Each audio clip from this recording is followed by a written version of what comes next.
So we are so close to the new year now.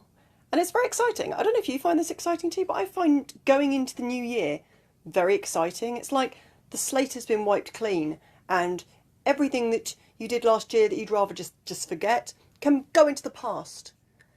And then you can just go into the future, into 2023, and become that person that you wanted to be in 2022 and 2021 and 2020. If you tried this before and it didn't happen, it's okay, you got me now. And I can help you with this. Which leads me on to, before we start this video, I am having a free, I repeat, free online workshop on Monday, the 2nd of January, all aimed at you making sure you've got the correct New Year's resolutions to make 2023 your best year ever. I know that sounds cheesy, but just stay with me. To actually make 2023 the year that things change for you. The year that those things you wanted to happen in the previous years actually does happen. And I'm going to be here with a free workshop called Onwards and Upwards in 2023. And we will get, it's just an hour's workshop. It's a Google Meets call. You don't have to be, you won't be on it personally. It's just me, and then you'll be in the chat and watching me. Well, how lovely for you. And it's got a workbook that goes with it. Basically, the idea is to help you decide on those goals, make sure they're the goals that are going to work for you, and then breaking it down into how you can achieve those goals in 2023, and the ways that you can keep yourself motivated when things aren't quite going right, but you know you need to keep going. And this online workshop will help you get there.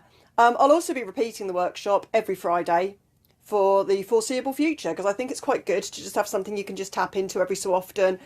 Maybe just dive in every Friday you feel like diving in, just to keep you on track, remind you of why you're doing it, and just give you a bit more motivation, really. So yeah, head to my website, kerrywilliams.uk/workbook-2023. It will be on the screen here. So here, there we go. It'll be there.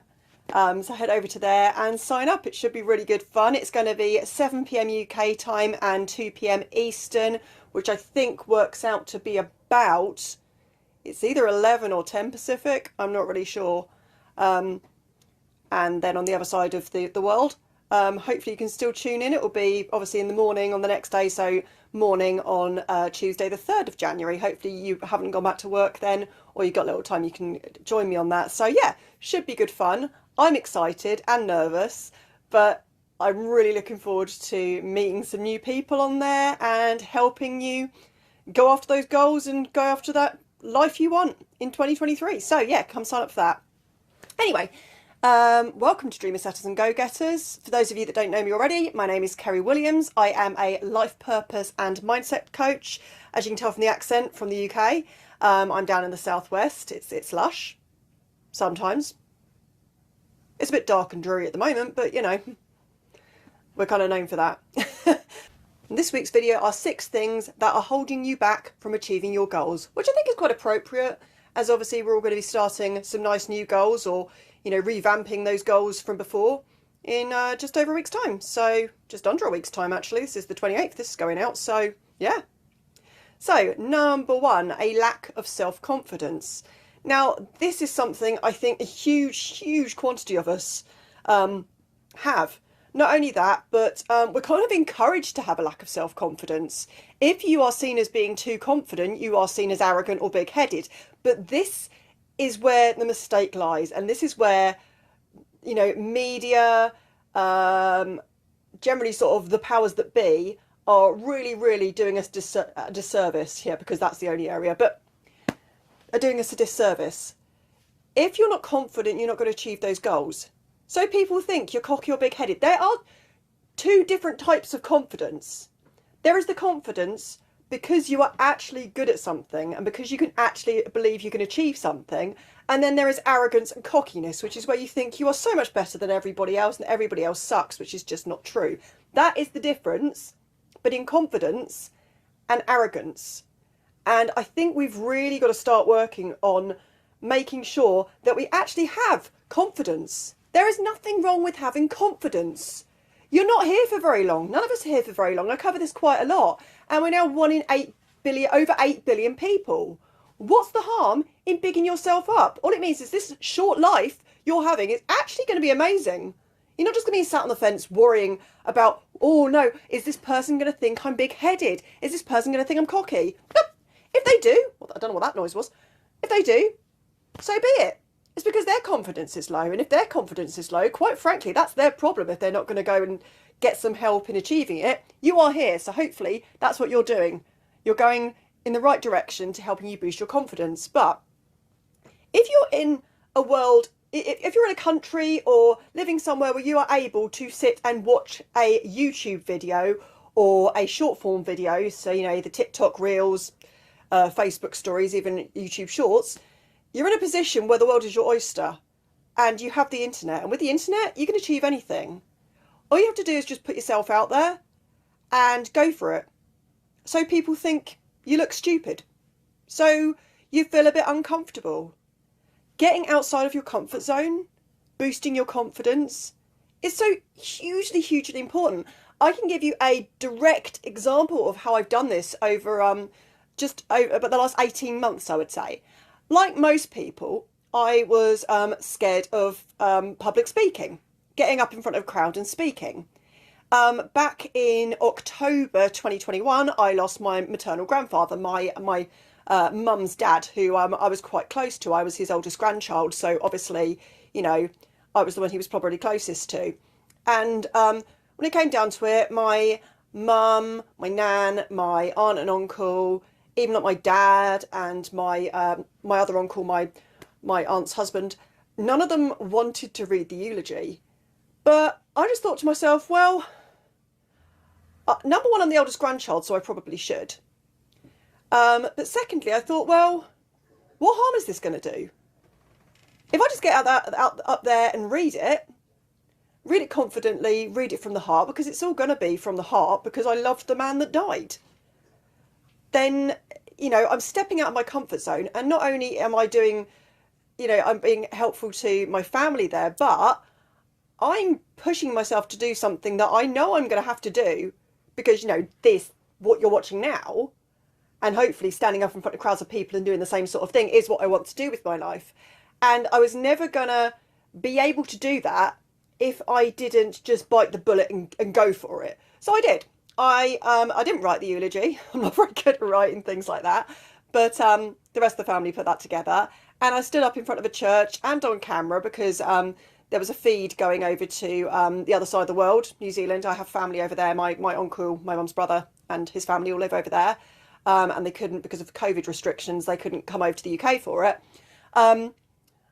I stood up in front of quite a big group of people and I read the eulogy. And it was a bit nerve-wracking, but after I'd done it, I felt amazing. I had everyone coming up to me saying what a good job I'd done. I'd thrown in a few little bits of my own sort of comedic references to things involving my grandpa that weren't actually in the eulogy, but I did it. And I was so proud of myself. And as I said, it was terrifying. But then it came round to another funeral in February last year, and same sort of thing. I was in a position where nobody else particularly wanted to read it. And because, you know, it's not much fun reading eulogy, especially if you're particularly close to the deceased. And so I offered to read the eulogy again. I was actually really ill on the day, but I still got up there and did it. And yeah, it was amazing. I felt like I was really giving back to the people at the funeral. I don't mean to sound big-headed. See, look, I'm doing it. Big-headed. But I felt like I could give back, and at the same time it was stepping me outside my comfort zone and making me more confident doing something that I wasn't confident in doing before. And since then, you know, a good few months later, but I've started doing these videos, and each week it is getting easier and easier. And that's because I've genuinely stopped caring if people think I look like an idiot or if people think I'm big-headed, because at the end of the day, I know why I'm doing this. And if you know why you're doing something and it is for a good reason, and you're not doing it for a selfish reason, and you are doing it to help other people particularly, then it doesn't matter what other people think. Chances are they're just jealous because you've got the balls to get up there and they don't.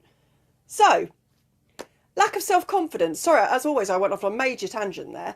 But lack of self-confidence. Work on that self-confidence. In fact, make it one of your New Year's resolutions to improve your confidence in 2023 and to step out there and achieve those things that you really want to achieve. Number 2, fear of failure. I addressed this in a previous video, and it's a really big thing that a lot of people struggle with, and it's a thing that I struggled with for a really long time, and I still do.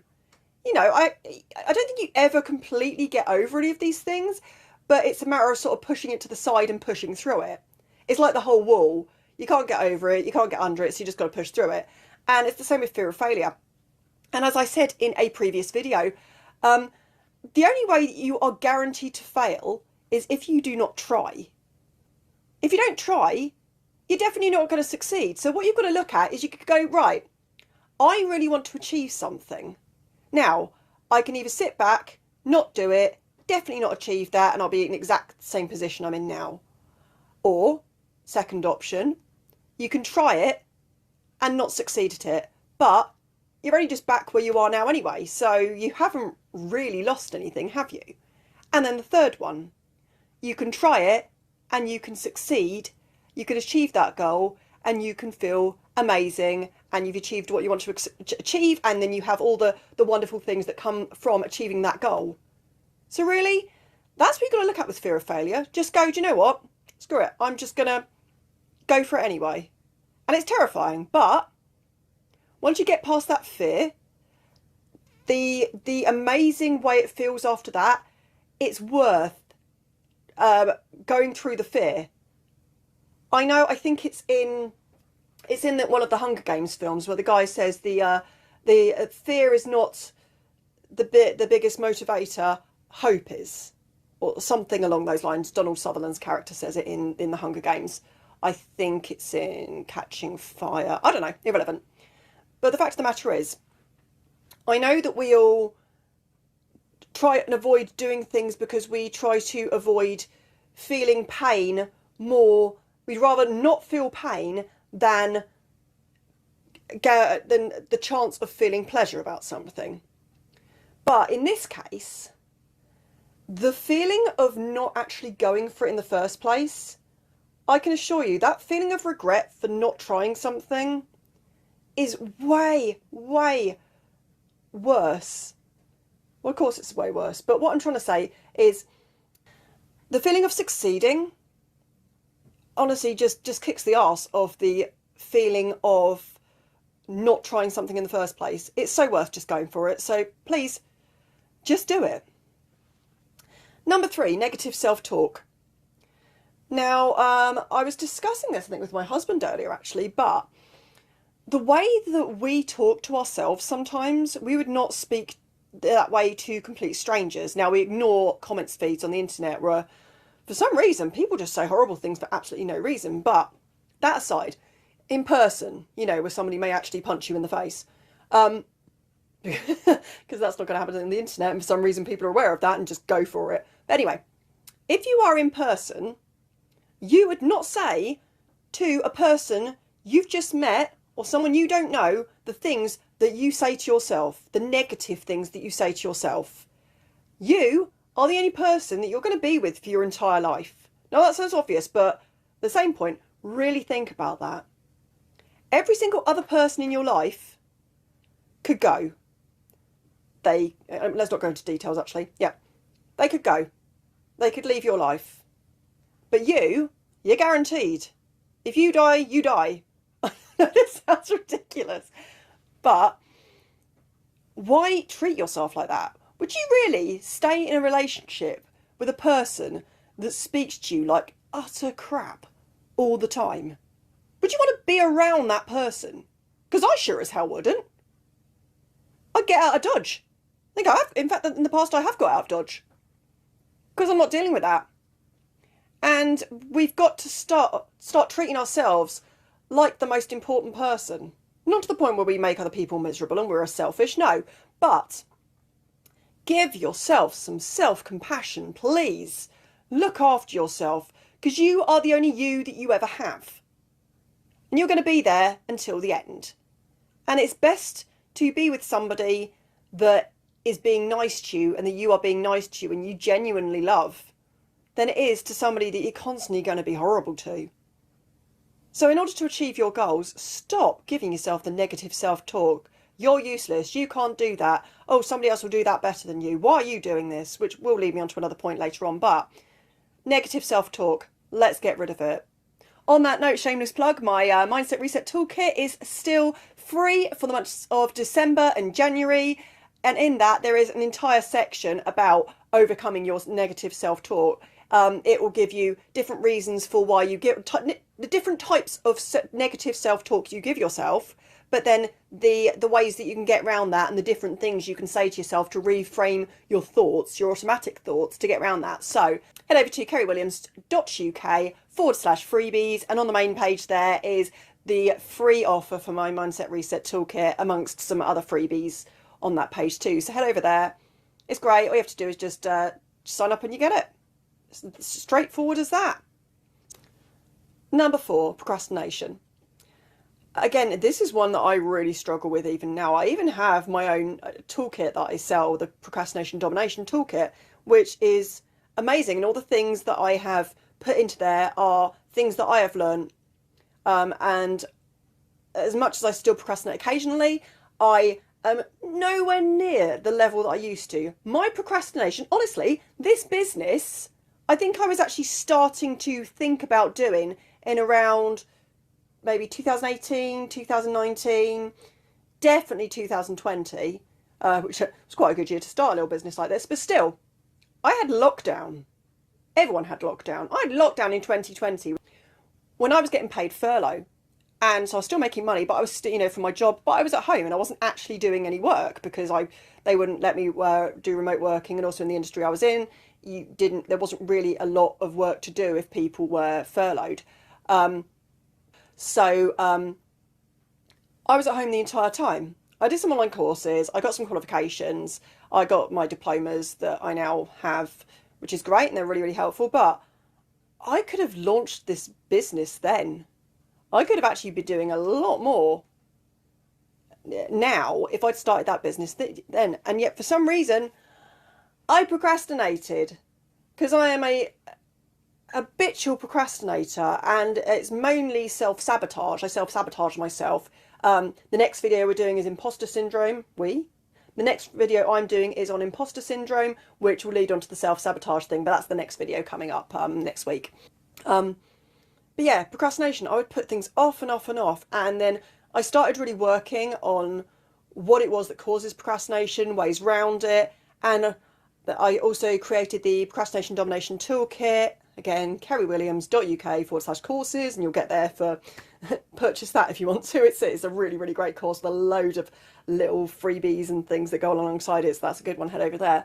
But yeah, once I figured out what was causing my procrastination and started actively doing the things to stop the procrastination, that's it.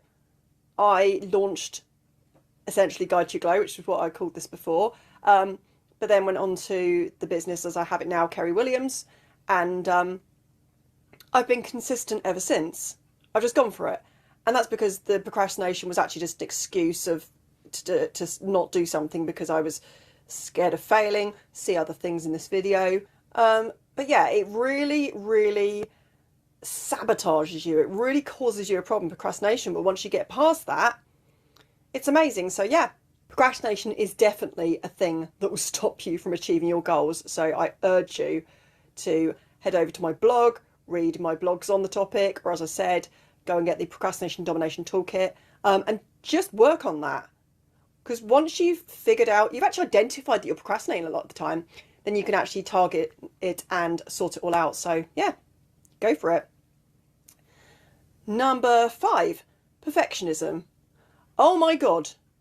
Do we do this or do we do this? If you're anything like me, I don't even get halfway through projects. I mean, I do now obviously because I'm doing this, but previous Kerry didn't even complete projects because if things weren't working out quite perfect, I'd just abandon it. I'd rather not do it at all than do it wrong, which is insane. I mean, I'm new to this. I mean, I'm not completely new to this now. Obviously, I'm doing this quite a while, but when I first started out, I was new to all of this. I was still learning things. And if it wasn't working out perfectly, that thing that I didn't actually know a lot about and was still learning about at the time, I quit. I mean, what on earth did I think I was going to do? I mean, I was listening to a podcast the other day. I think it was the She Means Business podcast, which I absolutely love. Head over there and check that out. And I think it was Carrie Green saying on it over there. She said, if you take up playing the piano, you start, you learn. It takes a long time to learn it, but you're not going to be able to just play, like Mozart or was he piano or violin? Let's go Beethoven. He was piano. You're not going to be able to play, Beethoven straight away, are you? So just because you can't play that straight away, you wouldn't quit because you know full well that it takes a long time to learn the piano. But many other things, like particularly sort of career-based goals and stuff like that, for some reason, we don't treat it in the same way we would a new skill. And we just think we're going to get it like automatically straight away. And if it doesn't happen, and if we aren't perfect at it straight away, we quit. And I never even thought of myself as a perfectionist. Like, I'm no Monica Geller. But yeah, I would give up. But don't. Everything that's worth doing is worth persisting at. You're going to make mistakes. It's not going to be perfect. And actually, being perfect is overrated anyway. How many times, I mean, if you're anything like me, how many times do you maybe follow someone on Instagram or Facebook or YouTube, and eventually you just kind of get a bit disenfranchised because their life appears so perfect? And perfection is unattainable, and we know perfection's unattainable, and we know that their lives aren't actually perfect, and it's all just a highlight reel. But if we watch them, and it's disheartening to our own lives because they're faking perfection, and it's unobtainable, and it just makes you want to give up. You will have your own level of perfect, and as you are doing the things at the point that you are doing them is perfect, and the perfect timing will never exist. The perfect timing to start doing something will never exist. Now is the time to start doing something. And you are never going to achieve your goals if you're waiting for that perfect time, or you're waiting for things to be perfect, because it's never going to be. Action is better than perfection. And I can't remember who said that. I will hopefully find out and put it on the screen. But yeah, action is better than perfections. Just do it. And finally, number 6, comparisonitis. Back to that YouTube channel, and those YouTubers or those Instagram models and things like that. Them with their perfect lives, and us looking at it and going, oh, I'll never be like that, and comparing our lives to them. Look, my life's not perfect. My life's never going to be perfect by what society deems as perfect. But I'm happy with my life. I've got everything I want from my life. And if you look at it properly, chances are you have too, or at least you are near to getting everything you want with your life. You got to look at those perfect things in your life now, that tick the boxes of when you were a child, what you wanted. And to look at yourself now and realise that some of those things you've got, and especially the big things, if you've got some of the big things, superb. But even then, everybody is different. Everybody has different parents, upbringings, friends, previous jobs, different environments. They live in different cultures, have different religions. They are not you. Nobody else in the world is you. And to keep comparing yourself to those people that are supposedly better than you, it's rubbish. They're not you, you're you. I think what you'll find with a lot of YouTube, people who have YouTube vlogs where their lives look perfect, they will address it at some point or another, their extreme anxiety about their lives, or their extreme depression and things like that, because even they can't keep up with themselves, and they're comparing themselves to other YouTubers that are doing exactly the same thing as them. The only way you can beat this is to just straight up stop the comparisonitis and realise you're awesome as you are. But if you want to ever improve your life for your level, for what you feel would help your life, you're not going to do it if you're comparing yourself to other people. So that's the end of this video. I hope you enjoyed it. Next week's video is going to be on imposter syndrome, which is a huge, huge thing, and is going to be really, really helpful going into 2023. But as that video will come out on Wednesday, January the 4th, I would like to wish you now a very, very happy new year, and I hope you have an amazing time, and I can't wait to see you in 2023. So have a good one.